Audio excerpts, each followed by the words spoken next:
আসসালামু আলাইকুম। আশা করি সবাই আপনারা ভালো আছেন। তো আজকে আমরা দেখব স্পোকেন ইংলিশ আমরা সবাই শিখতে চাই। সবারই আগ্রহ যে আমি ইংলিশে কথা বলবো, কিন্তু শেখা হয় না, শেষ পর্যন্ত যে আমরা এটা শিখতে পারি না। কিন্তু এর কী কারণ? স্পোকেন ইংলিশ শেখার জন্য আমরা দেখি যে ছোট ছোট বাচ্চারা, বাংলাভাষী যারা, তারা বাংলায় কথা বলছে, ইংলিশ ম্যানরা ইংলিশে, ছোটো ছোটো বাচ্চারা ইংলিশে কথা বলছে, কিন্তু তারা কিন্তু কোনো গ্রামার শিখে না। তাহলে আগেই যখন আমরা গ্রামারের পেছনে চলে যাই, গ্রামার শেখার পেছনে যখন আমরা দৌড়াই, আমাদের ইংলিশে স্পিকিং শেখাটা আর হয় না। এটা হচ্ছে আমাদের মূল স্পিকিং না করার বা ইংলিশে ফ্লুয়েন্টলি কথা না বলার মূল বাধাটা হচ্ছে এটাই, যে আমরা গ্রামারের পেছনে চলে যাই। তো গ্রামার আমাদেরকে ফলো করবে, grammar will follow us, but we don't follow grammar. যখন আমরা ইংলিশ শিখবো, ইংলিশে কথা বলবো, গ্রামার অটোমেটিক্যালি এটার পেছনে আমাদের চলে আসবে।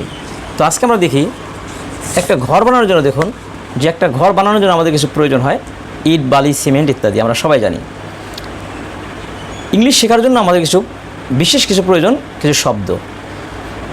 এই শব্দগুলো আমরা দেখব, এবং এই শব্দগুলো দিয়ে কীভাবে আমরা বাক্য তৈরি করতে পারি।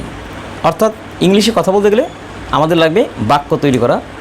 বিভিন্ন ধরনের বাক্য এখানে প্রয়োজন হতে পারে। তাহলে আমরা গ্রামার আগেই শিখব না, কিভাবে গ্রামার না শিখে ঘরে বসে আপনি ইংলিশে ফ্লুয়েন্টলি কথা বলতে পারেন।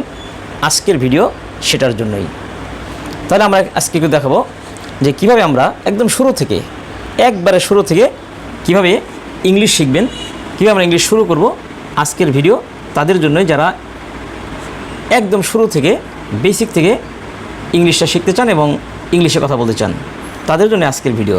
চলুন তাহলে দেখি কীভাবে আমরা এই ইংলিশটা শিখতে পারি। তাহলে প্রথমে আমরা লিখব কিছু শব্দ এবং শুরু করব অ্যামিজার থেকে। ফার্স্ট অফ অল এখানে আমরা লিখলাম এম, ইজ,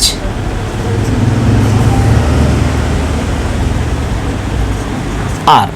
দেখুন বোর্ডে আমি তিনটি শব্দ লিখেছি, এম, ইজ, আর। তাহলে এই এম বসবে সবসময় আইয়ের সাথে, আই এম। তাহলে এটা আমাদের মনে রাখতে হবে যে আইয়ের সাথে সবসময় এম বসবে, আই এম। তাহলে এম অন্য কোনো শব্দের সাথে বসবে না, সরাসরি বসবে আইয়ের সাথে এম, আই এম। আই অর্থ কি? আমি। আই শব্দের অর্থ হচ্ছে আমি, এবং এটার সাথে বসবে এম, আই এম। তাহলে এগুলো আমাদেরকে মুখস্থ রাখতে হবে। একদম শুরু থেকে আমরা শিখছি স্পোকেন ইংলিশ, এবং এগুলো অন্যান্য ক্ষেত্রেও কাজে লাগবে। যখন আমি বাইরে যাই, একটা বাক্য তৈরি করতে হয়, এবং আমি যখন ইংলিশে কথা বলবো, এগুলো দিয়ে আমাদের কথা বলতে হবে। আই, আই অর্থ আমি। তাহলে বাংলা মনে রাখো, আই অর্থ আমি, এবং এর সাথে বসবে এম, আইয়ের সাথে এম। ইউ, ইউ অর্থ, একটা ইউ অর্থ আমরা দেব তুমি, ইউ অর্থ হয় তোমরা। তাহলে ইউর দুইটা অর্থ আমরা পেলাম, একটা হচ্ছে তুমি আর একটা হচ্ছে তোমরা।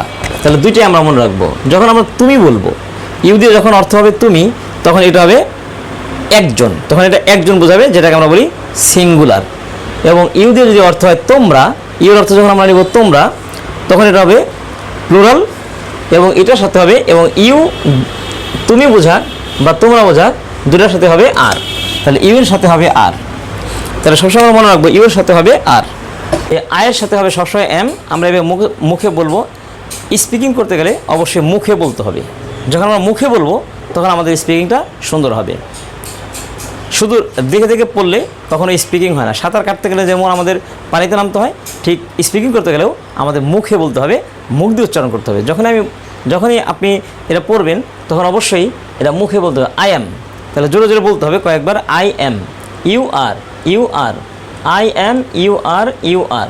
তাহলে আয়ের সাথে হবে এম, ইউর সাথে আর, ইউর সাথে আর। এটা আমাদের মুখস্থ রাখতে হবে। হি অর্থ সে, হি অর্থ সে, সি, সে। তাহলে এখানে আমরা দুটো শব্দ পাচ্ছি সের জন্য। সে বোঝাতে আমরা দুটো শব্দ পাচ্ছি, একটা হচ্ছে হি, সে ছেলেদের বোঝালে হবে হি, আর মেয়েদের জন্য হবে শি। তাহলে হি এবং শি দুটো শব্দের অর্থই সে।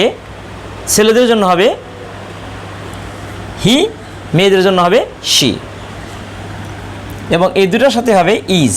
তাহলে হি ইজ, শি ইজ। দে, দে অর্থ হচ্ছে তারা, দে শব্দের অর্থ হচ্ছে তারা, তারা। তাহলে দের সাথে হবে আর। উই অর্থ হচ্ছে আমরা, উই অর্থ হচ্ছে আমরা, উইয়ের সাথে হবে আর। তাহলে আমাদের মনে রাখতে হবে যে উইয়ের সাথে হবে আর, দের সাথে হবে আর। আবার একটু প্রথম থেকে বলছি, আই এম, তাহলে আয়ের সাথে সবসময় হবে এম, আই এম। আয়ের সাথে সবসময় হবে am, I am. You are, you are, he is, she is, they are, we are. তাহলে এই শব্দগুলোর সাথে কোনটার সাথে কোন শব্দটা বসছে এটা চিন্তা করার প্রয়োজন নেই। এটা নিয়ে আমি ভাবি তাহলে আমি কথা বলতে পারবো না। কথা বলার জন্য আমাকে অবশ্যই এটা মুখস্থ করে ফেলতে হবে। আই অ্যাম, এই যে কয়েকবার মুখে মুখে বলে ফেলতে হবে। I am, you are, I am, you are, he is, she is, they are, we are. তাহলে আজকের ক্লাসে আমরা এটুকু শিখলাম যে কোন শব্দের সাথে কোনটা বসে। আয়ের সাথে সবসময় এম হবে, ইউয়ের সাথে আর হবে, হির সাথে ইজ হবে, শির সাথে ইজ হবে, দের সাথে আর হবে, ওয়ের সাথে আর হবে। এখন এগুলো দিয়ে আমরা বিভিন্ন ধরনের বাক্য তৈরি করব, কারণ আমাদের কথা বলতে গেলে লাগবে বাক্য। তাহলে এখানে কিছু শব্দ লিখছি, যেমন আ স্টুডেন্ট।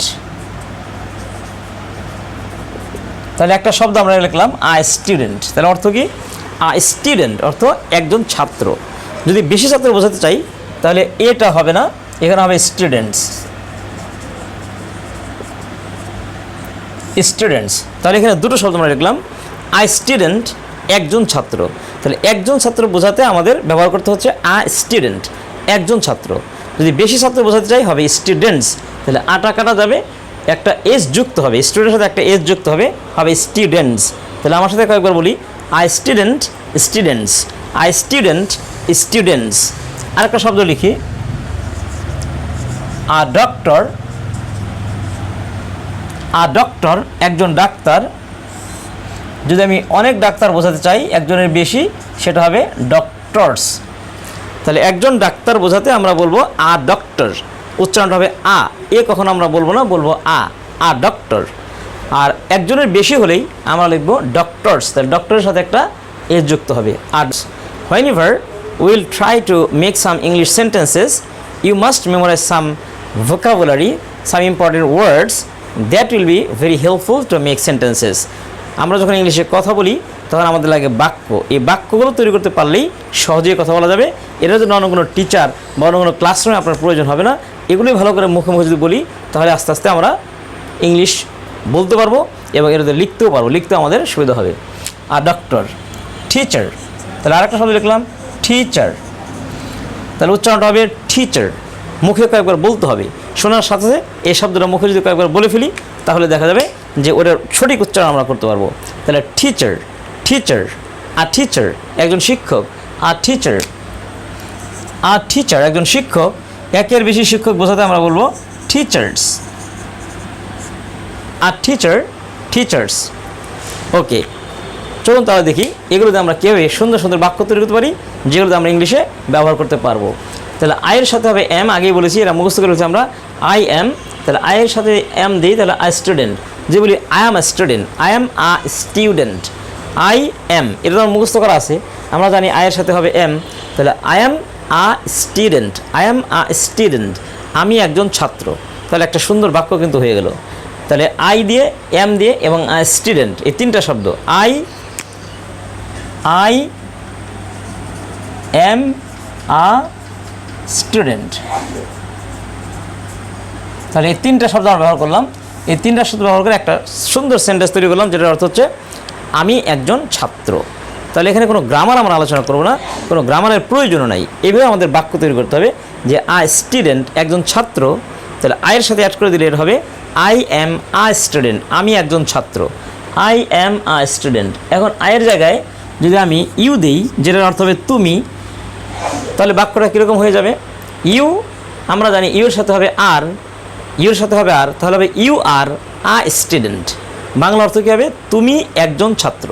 তাহলে দেখুন, আগে হলো আমি একজন ছাত্র, আয়ের জায়গায় যদি ইউ বসিয়ে দিই তাহলে এখানে হচ্ছে ইউ আর আই স্টুডেন্ট, তুমি একজন ছাত্র। এখন যখন আমি ইউটা ব্যবহার করব তোমরা, যেটার বাংলা ধরবো আমরা তোমরা, ইউ এর বাংলাটা যখন আমরা ইউজ করবো তোমরা, তখন আর আটা হবে না, আ না হয়ে হবে ইউ আর স্টুডেন্টস, তখন এইটা হবে। তাহলে আবার একটু বলছি, যখন ইউ অর্থ তোমরা হবে তখন আটা কাটা যাবে, আটা হবে না, শুধু স্টুডেন্টস হবে। তাহলে হবে you are students, you are students, তোমরা ছাত্র। তাহলে ইউ আর আই স্টুডেন্ট, তুমি একজন ছাত্র, ইউ আর স্টুডেন্টস, তোমরা ছাত্র। তাহলে আরেকটা বাক্য আমাদের হয়ে গেলো ইউ আর স্টুডেন্টস। এখন হি দিয়ে যে এই বাক্যটা তৈরি করি, he is I student, he is I student, তাহলে বাংলা অর্থ কী হবে, সে একজন ছাত্র, he is I student, he is a student, সে একজন ছাত্র। সি দিয়ে যে বাক্যটা তৈরি করি তাহলে হবে শি ইজ, দে দিয়ে যদি আমরা এই বাক্যটা তৈরি করি তাহলে হবে দের সাথে আর, আমরা আগে বলেছি দের সাথে হবে আর, তাহলে দে আর স্টুডেন্টস, তারা ছাত্র, দে আর স্টুডেন্টস, তারা ছাত্র, উই আর স্টুডেন্টস, আমরা ছাত্র। তাহলে অনেকগুলো বাক্য আমাদের এখানে তৈরি হয়ে গেল, যেগুলোতে আমরা স্পিকিংয়ে কথা বলতে পারবো। আবার একটু প্রথম থেকে বলছি, আই অ্যাম আ স্টুডেন্ট, আমি একজন ছাত্র, ইউ আর আ স্টুডেন্ট, তুমি একজন ছাত্র, ইউ আর স্টুডেন্টস, তোমরা ছাত্র, হি ইজ আ স্টুডেন্ট, সে একজন ছাত্র, শি ইজ আ স্টুডেন্ট, সে একজন ছাত্রী, দে আর স্টুডেন্টস, তারা ছাত্র, উই আর স্টুডেন্টস, আমরা ছাত্র। তাহলে এইভাবে আর স্টুডেন্টদের যেরকম অনেকগুলো বাক্য আমরা তৈরি করলাম, ঠিক একইভাবে আর ডক্টর, আর টিচার, এগুলো দিয়েও আমরা আর অনেক সুন্দর সুন্দর বাক্য তৈরি করতে পারবো। যেমন স্টুডেন্ট চেঞ্জ করে যদি আর ডক্টর নেই, আই এম আ ডক্টর, আমি একজন ডাক্তার, ইউ আর আ ডক্টর, তুমি একজন ডাক্তার, ইউ আর ডক্টরস, তোমরা ডাক্তার, হি ইজ আ ডক্টর, সে একজন ডাক্তার, she is a doctor, she is a doctor, সে একজন ডাক্তার, উই আর ডক্টরস, আমরা ডাক্তার, দে আর ডক্টরস, তারা ডাক্তার। তাহলে অনেকগুলো বাক্য কিন্তু আমরা এগুলো দিয়ে তৈরি করে ফেললাম। আর টিচার, একজন শিক্ষক, আই এম আ টিচার, আমি একজন শিক্ষক, ইউ আর আ টিচার, তুমি একজন শিক্ষক, ইউ আর টিচার্স, তোমরা শিক্ষক, হি ইজ আ টিচার, সে একজন শিক্ষক, শি ইজ আ টিচার, সে একজন শিক্ষিকা, দে আর টিচার্স, তারা শিক্ষক, উই আর টিচার্স, আমরা শিক্ষক। তাহলে এইভাবে উইদাউট গ্রামারের কোনো আলোচনা না করে বাক্য বানিয়ে এইভাবে আমরা স্পিকিং ফ্লুয়েন্সি বাড়াতে পারি। এবং এইভাবে বাক্যগুলো বলতে হবে, লিখলে হবে না, এটা বারবার মুখে বলতে হবে। বারবার মুখে বলে আমরা এই স্পিকিং ফ্লুয়েন্সিটা বাড়াতে পারি এবং সহজেই এই বাক্যগুলো বলে বলে আমরা ফ্লুয়েন্টলি স্পিকিংয়ের কথা বলতে পারবো। ধন্যবাদ সবাইকে এই ভিডিওটি দেখার জন্য। আসসালামু আলাইকুম।